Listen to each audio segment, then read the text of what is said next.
हम हालात देख सकते हैं। जितनी चीजों ने हमें बिगाड़ा है आज, वो दुनिया की मोहब्बत है, वो दुनिया की मोहब्बत है। मेरे आका सल्लल्लाहु अलैहि वसल्लम का एक फरमान मैं सुनाता हूं, अबू दाऊद शरीफ की हदीस है। वो आज के जमाने में अगर मैं आपके सामने बयान करूं तो ऐसा लगे हमारे लिए ही बयान हुआ है। रसूल करीम सल्लल्लाहु अलैहि वसल्लम फरमाते हैं, यूशकु अन तदाअ अलैकुमुल उमम कमा तदाअल अकिलतु इला क़ुसअतिहा। करीब एक जमाना तुम पर आएगा, तुम देखोगे कि सारी जमातें मेरी उम्मत पर टूट पड़ेंगी। ऐसे टूट पड़ेंगी जैसे भूखा बर्तन पे झपटता है, भूखा आदमी जैसे बर्तन पे झपटता है, ऐसे मेरी उम्मत पर सारी कौमें झपट पड़ेंगी। आज वही तो हालात है, आज वही हालात है। सबका टारगेट हम ही है, सबका निशाना हम है। सहाबा ने पूछा उस वक्त, यौमइदिन नहनु मिन क़िल्लतिन या रसूल अल्लाह, ऐ अल्लाह के रसूल उस जमाने में हमारी तादाद कम होगी, ऐसा क्यों होगा कि सारे लोग हम पर झपट पड़ेंगे?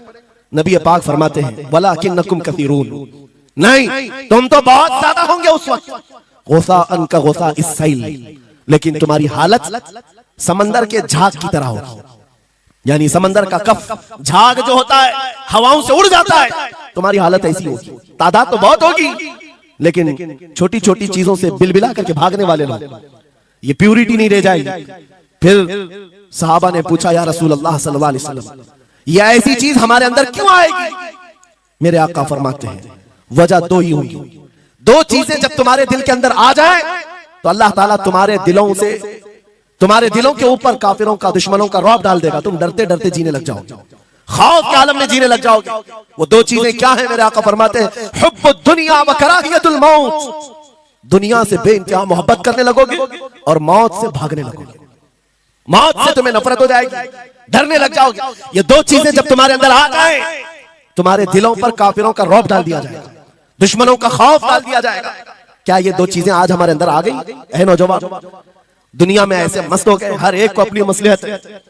मेरी दुकान कैसे चलेगी, मेरा बिजनेस कैसे चलेगा। मौलाना तो तकरीर करते हैं, ये बोलते हैं इनको कुछ हो गया, हमारे बच्चों का क्या होगा।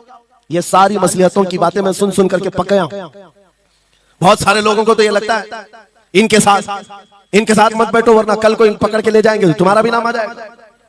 बहुत सारे स्टेज पर उलमा के हालात पर अभी तो चल रहा है, जिस दिन कोई टारगेट पर आए इधर उधर बैठने से भी डरने लगे। इनके ऊपर इतने केस हैं, बाजू बैठने वालों की भी हालत खराब हो जाएगी, हमारा भी नाम ना आ जाए। मेरे अजीजों, ये सब गीदड़ भपकियां हैं, तुम्हारे ईमान का इम्तिहान है। मैं तो यही कहता हूं, हमारे साथ कोई मामला नहीं। वही बात मैं कहता हूं जो अकबर इलाहाबादी ने कहा था, रकीबों ने रिपोर्ट लिखवाई है जा के थाने में कि अकबर नाम लेता है खुदा का इस जमाने में। यही रिपोर्ट लिखवाते हैं जा करके। हमारी भी जहां रिपोर्ट लिखी हुई होगी, बात यही होगी कि ये रसूलुल्लाह का नाम लेता है और उनके नाम पर लोगों को बात करता है, यही रिपोर्ट होगी। और इस बारे में हम कभी डरते नहीं।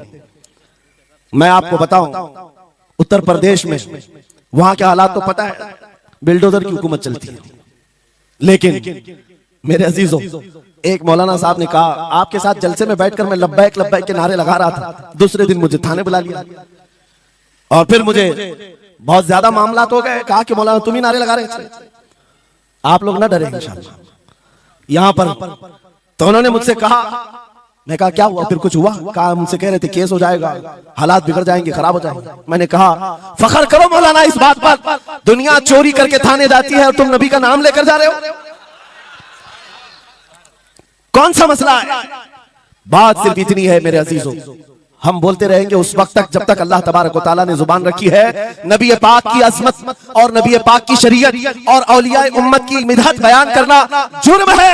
यह जुर्म हम 1000 बार करें, अगर ये जुर्म है 1000 बार करें, बल्कि हम दार पर भी, फांसी के फंदे पर भी ये जुर्म करेंगे, क्योंकि हमारे असलाफ ने हमें ये बताया है, जो जान मांगो तो जान दे दे, जो माल मांगो तो माल दे दे, मगर ये हमसे कभी ना होगा नबी का जाहो जलाल दे दे।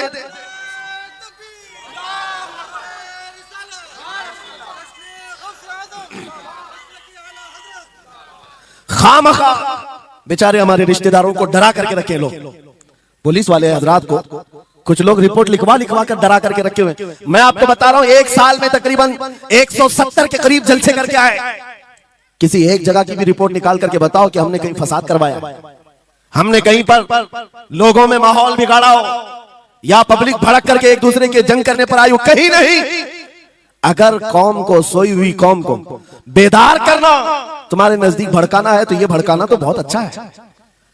मेरे अजीजों, हमारा काम सिर्फ इतना है, हम उन नौजवानों से बात कर रहे हैं जो अपने नबी के फिदाई हैं, जो अपने नबी के आशिक हैं, और हम सिर्फ उस लौ को और बढ़ाना चाहते हैं जो इनके सीनों में जल रही है। इनके सीनों में किसी और की नहीं, मेरे मुस्तफा की मोहब्बत की शमा है। अगर वो मध्यम है, हम उसको तेज करना चाहते हैं। बस मेरे नौजवान से मेरा मुतालबा सिर्फ इतना ही है, किसी की जय विजय क्यों पुकारे, क्या गरज हमको, हमें काफी है सैयद अपना नारा या रसूल अल्लाह, हमें काफी है सैयद अपना नारा।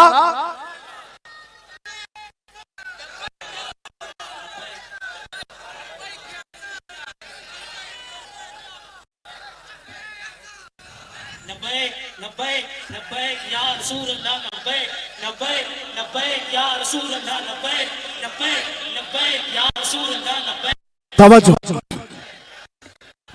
मुझे बताओ, मैं तो दूसरे वाकयात बयान कर रहा हूं। यहां आपके यहाँ करंट सिचुएशन, यहाँ लोग बैठे हुए भी हैं, रिपोर्टर भी होंगे और हजरात को देख रहे होंगे। मुझे मैंने अभी बयान में कौन सा भड़काया, ये जो कह रहे हैं अपने नबी को पुकार। मेरे अजीजों, तुम्हारे इन नारों से असल बात यह है, दुनिया को ये लगने लगा है ये जिसके गुलाम है उसके पूरे होने लग गए, तो फिर अच्छे अच्छों की कुर्सियां हिलने लग सकती हैं।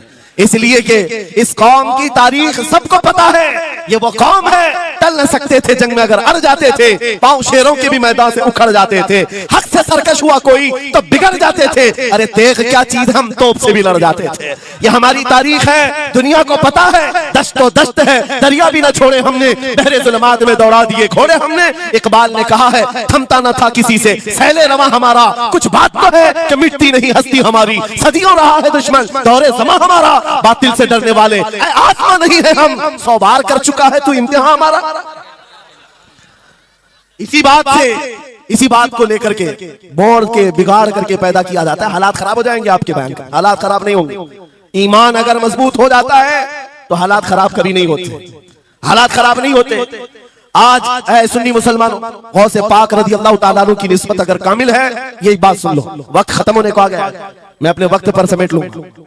आप मिंबर पर खुतबा दे रहे हैं, उलमा भी तवज्जो करेंगे, क्योंकि ये भी मिंबर पर खुतबा देने के लिए खड़े होते हैं और जुमा में मस्जिद पर माइक लेकर के बयान करते हैं, आधा घंटा पौना घंटा। अब तो हालात ऐसी आएंगे इनके साथ, अब तक तो ट्रस्टियों की चिट्ठियां आती थी, सदर सेक्रेटरी बोलता था मौलाना ये नहीं बोलना वो नहीं बोलना, अभी इसके बाद और आगे से भी आएंगे और चिट्ठियां आएंगी कि मौलाना अभी आपको क्या बोलना है इस जुम्मा में। ये डरे भटके हुए लोग जो उलमा की गर्दनों पर राज करते हैं, उनसे भी मैं कहता हूं, खोल दो, आजाद कर दो उन जुबानों को जो मेरे मुस्तफा की हैं, जो नबी पाक सल्लल्लाहु अलैहि वसल्लम की हैं। इनकी जुबानों पर ताले ना लगाओ, या उलमा तुम्हारे दीन के मुहाफिज हैं, तुम्हारी नस्लों की शरीयत के मुहाफिज हैं। आज इनकी जुबानों को बंद करोगे, कल तुम्हारे बच्चे नबी का नाम लेने से घबराने लग जाएंगे, डरने लग जाएंगे। उलमा के गलों में और इनकी गर्दनों में रस्सियां न डालो, ये तो उन जालिम ट्रस्टियों से कहता हूं, बाकी उलमा से कहता हूं, अगर हालात ऐसे आ गए ठोकर मार दो इनकी नौकरियों को। एक दरवाजा अगर ये बंद करते हैं, मेरा मौला 70 दरवाजे और खोलेगा।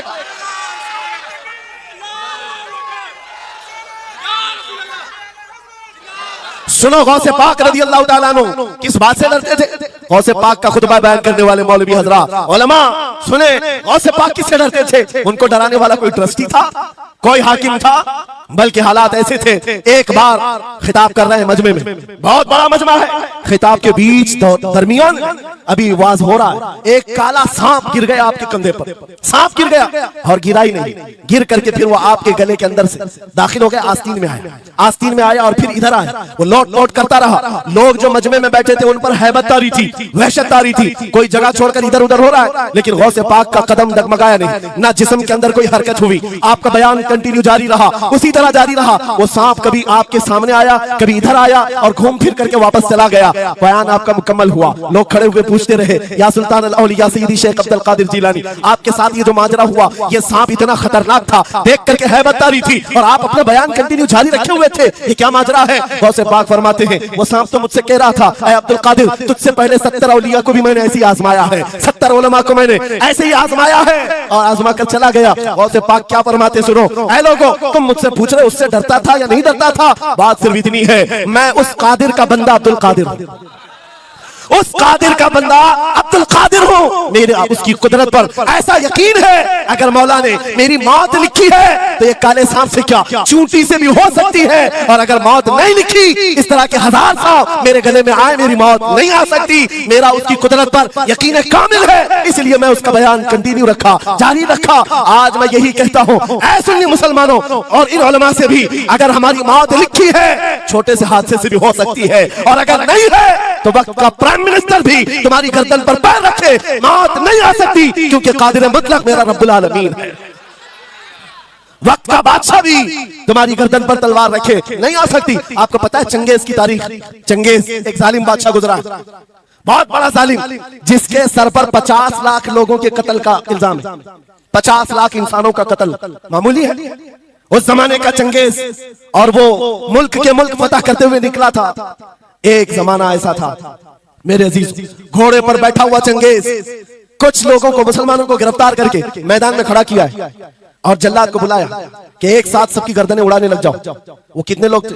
3 सफों में खड़ा किए हुए थे लोगों जिनका कत्ल होना था, लाइन से खड़े हुए हैं, सब अपनी अपनी बारी का इंतजार कर रहे हैं। जल्लाद तलवार लेकर आया, और जब पहली सफ वालों को कत्ल करने लगा, वो गर्दनें उड़ा रहा था, एक बूढ़े मियां पहली सफ में खड़े थे, वो जल्दी से दूसरी सफ में चले, पीछे वाली सफ में गए।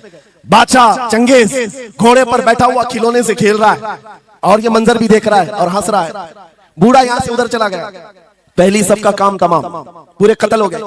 दूसरी सफ में जब कत्ल का ऑर्डर आया तो जल्लाद फिर गर्दनें उड़ाने लगा, दूसरी सफ, दूसरी लाइन को कत्ल करने लगा जल्लाद। ये बूढ़े बाबा जो है तीसरी सफ में चले, पीछे और एक सफ थी, यहां से बचकर तीसरे में चले गए, दूसरी सफ भी उड़ गई। उसके बाद बादशाह चंगेज कहकहा मार करके कहने लगा, बाबा जी अब तो इसके पीछे कोई सफ नहीं, ये तीसरी थी, अब कहां जाओगे? बूढ़े मियां ने सर झुकाकर कहा, अब भी मेरा अल्लाह है। ये यकीन होता है, जहां तक बचना है बच लेंगे, और जब नहीं है, बाबा जी ने कहा अब भी अल्लाह है, हो सकता है। उस चंगेज ने कहा कि उड़ाओ अब इनकी गर्दनें। अभी जल्लाद तीसरी सफ को उड़ाने ही जा रहा था, अचानक चंगेज के हाथ से वो खिलौना नीचे गिरा, जो खेल रहा था बैठ करके घोड़े पर। जैसे ही वो खिलौना उठाने के लिए नीचे की तरफ आया, उसका पैर जीन से निकल गया, और घोड़ा अचानक बिदक गया, सरकश हो गया, और घोड़ा सर पर दौड़ने लगा, और ये एक पैर इसका जीन में फंसा हुआ है और सर नीचे जमीन पर है।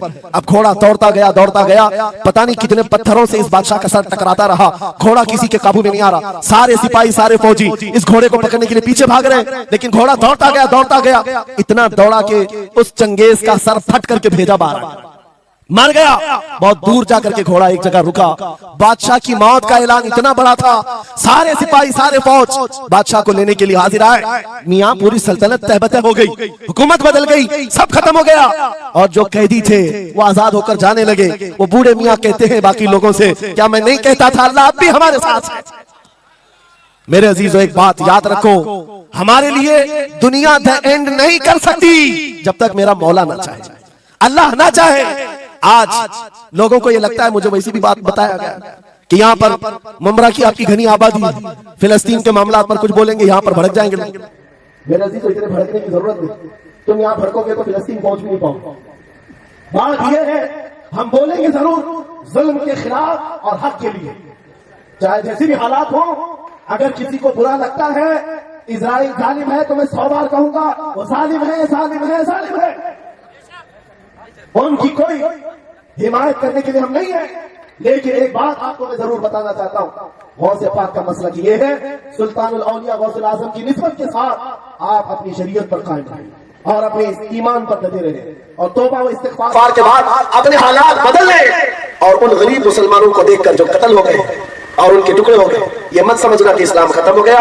हर जमाने में ये चीजें आती रहेंगी, लेकिन आज मैं ये ऐलान करके गुफ्तगू खत्म करता हूँ। इन हालात को देखकर इस बात का फिर से हम नारा तजदीद करके जाते हैं, कत्ले हुसैन असल में मर्गे यजीद है, इस्लाम जिंदा होता है हर करबला के बाद। लब्बैक या रसूल अल्लाह, लब्बैक या रसूल अल्लाह, लब्बैक या रसूल अल्लाह।